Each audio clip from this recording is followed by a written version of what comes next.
We spend so much of our energy trying to predict the future, especially when it comes to our money. But what if I told you the single most powerful strategy for success isn't about being right, but about being prepared to be wrong? I mean, we all want to manage risk, right?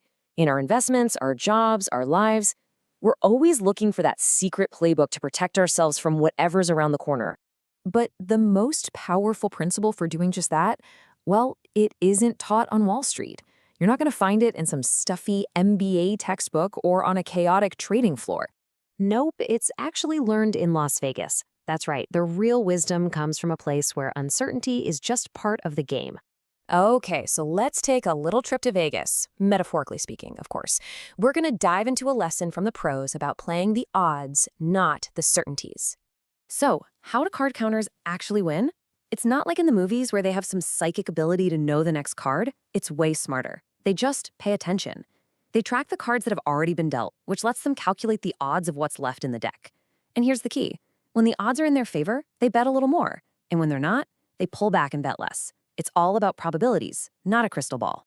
But here's the absolute most crucial point of their entire strategy. They never bet every chip they have. Not even when the deck is screamingly in their favor. Why?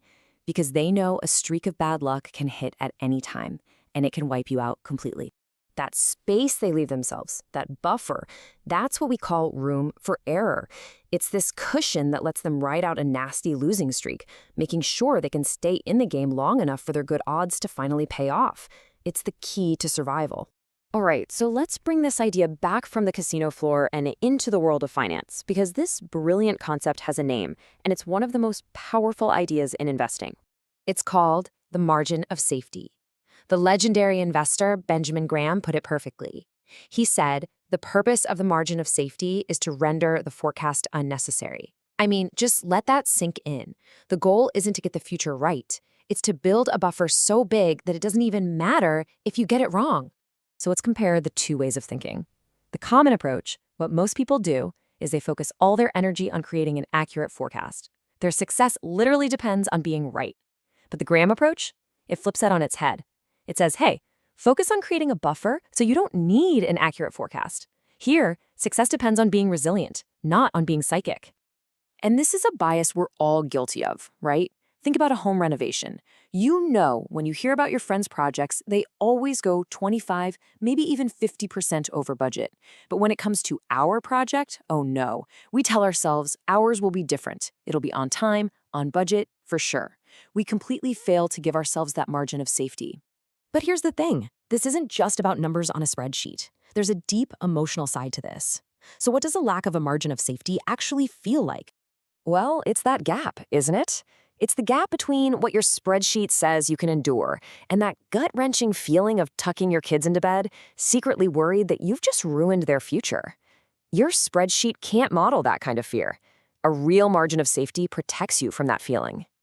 And it's in that gap that the real hidden dangers live. This is where we have to learn to beware. The financial mice. These are the risks you never, ever see coming. And there's an incredible story from history that shows just how catastrophic this can be. Okay, picture this. It's 1942, in the middle of the brutal Battle of Stalingrad. The Germans have a powerful tank unit in reserve, ready for a major push. They've got 104 tanks lined up, a really formidable force. But when the order finally comes to move to the front line, only 20 of them actually work.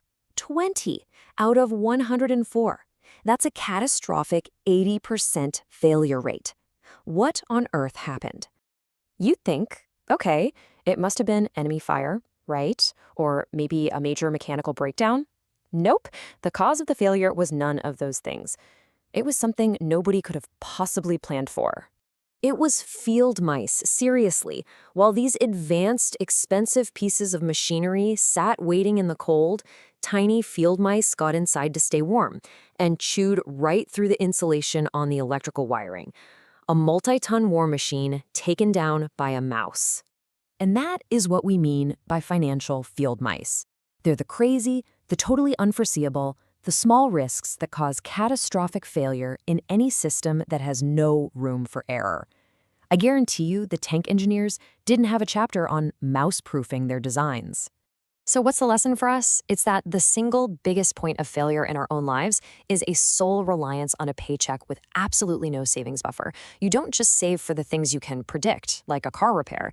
You save for the crises you can't even begin to predict. You save for the mice.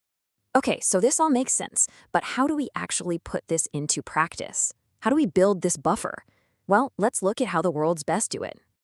It sounds a little weird, right? But Charlie Munger, the investing genius, said it best. The best way to achieve happiness is to aim low.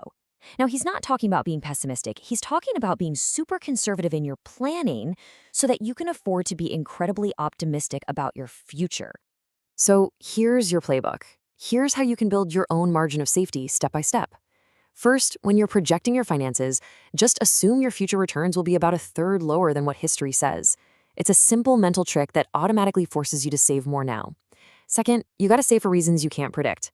Remember Bill Gates? He famously kept enough cash on hand at Microsoft to run the whole company for a full year with zero revenue. He was planning for the mice. Third, and this is a big one, just plan on the plan, not going according to plan. Always. Build that buffer into every major decision. And finally, why do we do all this? Because this margin of safety is what lets you stay in the game. It lets you survive the shocks and surprises long enough for the incredible power of compounding to do its thing. So let's wrap it up with this thought. You can't predict the future. We all know that. The question isn't, will my prediction be right? The real question you have to ask yourself is this: are you prepared for it?